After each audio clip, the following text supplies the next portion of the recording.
네, 여러분 안녕하십니까. 강병욱 박사의 주린이를 위한 경제기사 읽기. 오늘 7월 19일 방송이 되겠습니다.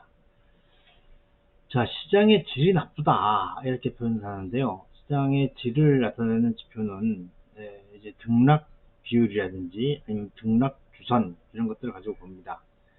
상승 종목과 하락 종목의 비율 내지는 상승 종목 수 마이너스 하락 종목 수라고 하는 그런 이 지표를 가지고 보는데요. 결국 이제 상승하는 종목이 더 많아야 하는데 하락하는 종목이 더 많은 그런 상황이 되면은 질적으로 좀 떨어지죠. 하지만 계속 말씀드리지만 지금처럼 제한된 수급이라든지 그렇지 않으면 제한된 경제 환경 이런 데서는 시장의 질이 나쁜 가운데서 지수가 급락하지 않고 똘똘한 종목들이 돌아나가는 이제 그런 시장이 아마 당분간 좀 이어지지 않겠는가 이런 얘기는 계속해서 여러분들께 드렸던 그런 상황이죠. 그런 걸 확인하기 위해서 시장을 좀 보도록 하겠습니다. 자, 오늘 시장은 유가증권 시장 막판에 좀 올려서 지금 이제 약보합이 강보합으로 나왔죠. 0.6이 포인트 올랐고요. 코스닥은 9포인트 올랐습니다. 그런데 보세요. 코스피에서는 274개가 올랐고 600개가 떨어졌습니다. 코스닥은 500개가 올랐고 1000개가 떨어졌어요. 근데 지수는 올랐단 말이에요. 결국은 똘똘한 종목들 몇 개가 올라가는 것이고 나머지들은 다 흡수라 내리고 있다. 이렇게 봐야 될 것 같고 수급을 보면 사실 외국인 투자가들이 장 막판에 한 1000억 정도 순매수를 했습니다. 그래서 마이너스 1,500억에서 마이너스 600억으로 좀 돌려놓은 그런 상황이에요. 그래서 저도 그래서 외국인 투자들이 순매도로 도는 게 아닌가 이렇게 보고 있었는데 일단 뭐 수급은 또 수급이기 때문에 또 우리 또 원칙을 지켜야 되는 것이기 때문에 순매도로 돌았다고 판정은 아직 하지 않도록 하겠습니다. 환율은 오늘 5원 20전 올랐네요. 1265원 60전 이렇게 마감된 상태고요. 수급을 보면 외국인 투자가들 이렇게 움직였어요. 코스닥에서도 오늘 이제 순매도가 나왔는데 여기 시간대별 움직임을 보면 여기 있잖아요, 그렇죠? 지금 저기 그 파란색이 외국인인데 마이너스 1,500억에서 마이너스 600억이 됐으니까 한 1,000억 정도 순매수가 들어왔고 그걸 누가 이제 팔았느냐 하면 바로 금융투자가 팔았다. 금융투자 보라색 이렇게 여러분들이 보시면 될 것 같습니다. 자, 그리고 업종별로 좀 보면 외국인 투자가들이 일단 IT 전기전자 쪽은 팔질 않아요. 그래서 물론 이제 이 순매수가 반도체냐 2차 전지냐 이렇게 논란을 할 수는 있겠지만 만약에 반도체를 판다고 하면 시가총액이 제일 크기 때문에 이건 뭐 크게 매물이 나올 거란 말입니다. 근데 팔지는 않는다 이렇게 봐야 되겠고 좀 올라왔던 철강주들 팔았고 화학주들 팔았고 그 정도 상황으로 보면 될 것 같습니다. 차트는 많이 올라가면 안 돼요. 그러니까 이제 지금 이제 등락을 거듭하면서 종목별로 좀 움직이는 그런 상황은 괜찮고, 그래서 우리의 갈 길은 정해져 있다고 말씀드렸어요. 이제 빨리 가면 근데 시간을 점점 더 길게 가져가면 어떻게 되냐? 돌아서 올라갈 수도 있어요. 하지만 이제 일단 여기까지 보자는 거죠. 일단은 여기까지 보자 말씀을 드리는 것이고. 코스닥은 오히려 지금 더 좋죠, 그렇죠? 코스닥은 뭐 상당히 좀 강력하게 움직이는데 코스닥도 사실은 에코프로 BM, 에코프로 HN 이런 종목, LNF 이런 종목들 시선지가 올라가기 때문에 그런 걸로 봐야 한다. 그러니까 지금 하락 종목이 훨씬 더 많은데 이렇게 탕탕탕 튀어 올라가는 것은 지수 왜곡이 벌어지고 있다. 지수 왜곡. 뭐 그 왜곡이라고 이야기하기는 좀 뭐하지만 어찌됐든 정상적은 아니다 이렇게 봐야 될 것 같고요. 시가총액 상위 종목들 움직여 보면은 유가증권 시장에서는 SK바이오팜, 포스코퓨처엠, 삼성중공업이 잘 가네요. 네. 저도 삼성중공업을 째려보고 있었는데 이게 너무 적자가 많아가지고 사실 안 왔었죠. 근데 뭐 제가 잘 가니까 다행이다 이렇게 봅니다. 농심, 유한양행, 한미약품 그렇게 움직였고 조선주들이 어제 상당히 좀 어려운 그런 국면이었었는데 오늘은 다시 또 반등을 하는 상황이었고요. 한미 반도체 같은 반도체 장비주들은 좀 어려운 그런 상황인데요. 코스닥을 보시면 에코프로 HN 상한가 들어갔어요. LNF는 또 지금 유가증권 시장으로 옮긴다는 거 아니겠습니까? 에코프로 BM. 뭐 대단합니다. 이건 나중에 기사를 가지고 한번 좀 확인해 보도록 하겠고요. 테마주들 같은 경우는 헬스케어, 보안 인터넷, 의료기기, 안과 쪽 이런 것들이 움직였다. 자, 그리고 해외 변수들을 잠깐 보면 지금 달러 인덱스는 일단 하방 경직을 보여주고 있는 상황이고, 유가 같은 경우는 뭐 이 수급에 대한 뉴스들 나오는 거에 따라서 움직인다. 지금 특별히 추세를 가지고 더 올라가는 것도 또 추세를 가지고 더 내려가는 것도 아니다. 이렇게 볼 수 있을 것 같고, 환율은 말씀드린 바와 같고요. 오늘 금리들은 좀 내렸어요. 내렸고 그렇습니다. 발표되는 지표는 오늘 아마 건축 허가 건수가 나오는데, 이 건축 허가 같은 경우에는 이제 경기에 선행하는 그런 그 지표이기 때문에 관심을 가지고 볼 필요가 있겠다. 이렇게 생각이 됩니다. 자, 뉴스들 몇 가지 좀 보도록 하죠. 먼저, 예. 2600선 이게 그 기술적인 얘기만 하는 거죠. 그렇습니다. 특별한 이야기들이 나올 가능성이 없는 거죠. 뭐 시황 쓰는 사람들도 그냥 이 기술적인 상황들을 이 정도만 파악하고 있는 것으로 보여집니다. 이제 여기 이게 있는 거죠, 이제. 자, 시총 30조짜리 종목이 들썩이니까 코스닥 지수도 에코프로 착시 효과가 벌어지고 있다. 그렇죠? 코스닥 시총 1위와 2위 에코프로 BM과 에코프로의 거침없는 실주가 시작됐다. 애들 올라가고 나니까 그렇다는 거죠.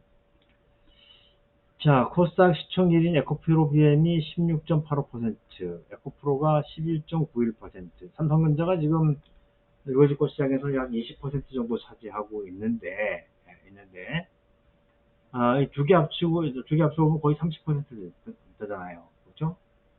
지금, 이 코스닥 시장의 시장 전체의 시가총액이 지금 한 440조 원 정도 된단 말입니다. 그 중에 이제 한 30%니까, 상당히 좀 크게 움직일 수 있는, 그렇죠? 그런 상황이 되는 것이죠. 자, 이게 뭐, 이것도 하나의 현상이기 때문에 방법이 없다. 그죠?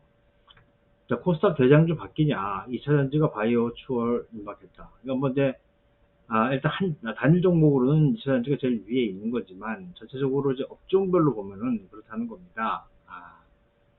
그래서 이제 이거는 하나의, 이 경제 현상, 견제 현상이기 때문에, 지금 이제 바이오보다는 2차전지에 대한 이 시장성, 내지는 전망을 훨씬 더 높게 보고 있는 것으로 우리가 봐야 되겠다.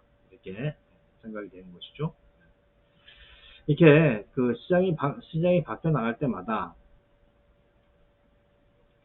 이런 이 시가총액의 변화, 이런 것들을 다시 볼 수 있기 때문에, 이런 걸 가지고 세상이 바뀌어 나가는 것들을 우리가 이해하면 된다 생각이 되고요. 황제주 등급 에코프로 회사채도 흥행, 물 들어올 때 놓쳤나. 에코프로가 이제 회사채를 발행한다는 거죠. 지수가 좋다 보니까 이럴 때 돈을 충분히 확보해서, 회사 입장에서는 방법이 없는 거예요. 충분히 확보를 해서 운영 자금을 쓰든지 아니면 뭐 기술 개발을 한다든지 그렇게 하는 거죠. 이건 뭐 자본시장이라고 하는 것이 그렇게 하라고 있는 것이기 때문에 방법이 없다. 이렇게 보면 되겠고, 어쨌든 지금 인기는 이쪽으로 가고 있다. 이렇게 보시면 되겠어요. 자, 미국의 금리 인상 7월 이후 중단될 거. 제임스 고먼, 모건 스탠리 CEO가 이걸 전망했는데, 자, 이거 이제 우리가 이 사람들의 이야기가 다 맞다가 아니고, 생각해보자고요. 모건 스탠리 같은 경우에는 금융사잖아요. 금융사의 CEO는 금리를 올리지 않는 게 좋죠. 그리고 오히려 금리를 내리는 게 더 좋고, 그리고 자기의 희망을 이야기한 거예요. 자기의 희망을. 하지만 지금 연준에서 어떻게 얘기합니까? 7월에 한번 올리고 그러면 이제 5.5가 되잖아요. 그렇죠? 근데 지금 어떻게 됩니까? 저기 이 하반기에 0.5로 올릴 수 있다는 거 아니에요? 연준의 저기 생각이란 말이에요. 그렇죠? 자, 이거는 이제 이런 기사가 나오면 7월 이게 중단되는 거야? 라고 생각하지 마시고 그냥 자기네 희망 회로를 한번 돌려봤다 이렇게 보시는 거고, 사실 지금 근원 물가, 미국의 근원 물가가 잘 잡히질 않아요. 그래서 금리를 만약에 7월 이후에 올리지 않는다 하더라도 내리기까지는 상당히 긴 시간들이 필요할 것이다. 이렇게 보면 되겠습니다. 자, 그리고 이제 중국에서 잘 나갔던 K뷰티주 어쩌냐. 이거는 뭐 여기 보니까 뭐 중국의 리오프닝이 그 성과에 못 미치고 있다 이 개소리들을 했는데 그게 아니죠. 예? 탈중국 이야기하고 지랄하다 보니까 K뷰티주가 작살났어요. 그런데 이게 중국의 리오프닝이 이 부진한 중국의 리오프닝 효과 이렇게 나오잖아요. 그럼 다른 데도 다 죽어야 되잖아요. 하지만 일본의 시세이도 같은 경우에는 우리의 빈자리를 다 그냥 메꾸고 있다. 그러니까 이거는 윤석열이가 지랄해서 생긴 일이다. 이렇게 이야기를 해야지. 아니 딴 때는 그 지랄들 하면은 이야기 잘하더구만 왜 윤석열이 앞에 가면은 말을 못합니까? 압수수색 당할 것 같아서 그래요? 병신들. 그런 결기로 무슨 기자를 한다고 병신 새끼들. 그렇습니다. 기자들도 결기가 있어야 돼요. 그래야지 기자라고 하는 거지. 이건 무슨 기자입니까? 소설가들이지. 그것도 공상소설, 거짓말 소설 그런 거죠. 자, 또 오르는 수단대 금리, 커지는 순수 고정형 상품 확대 필요하다. 이게 깜짝 놀랐어요. 그러니까 고정금리, 변동금리 이렇게 되어 있는데, 그러면 이제 우리가 생각할 때는 고정금리면 금리가 안 오르는 것으로 봐야 되는데, 특별한 상황이 생기게 되면 고정금리도 올리게 돼 있단 말이에요. 그러니까 순수 고정형이라고 하는 이야기 나오는 것이 깜짝 놀랐어요. 이거 왜 이런 게 이야기가 될 수밖에 없지? 이렇게 봤는데, 은행들이 굉장히 약탈적인 겁니다. 왜냐하면 원래 은행들은 고정금리로 돈을 빌려주고 돈을 주고 해야 돼요. 그런데 변동금리로 하는 것은 사실 개인 차주들, 돈 빌리는 사람, 내지는 예금자들한테는 뭐 그렇지 않겠지만 차주들한테는 뭔가 좀 은전을 베푸는 것 같이 보이잖아요. 하지만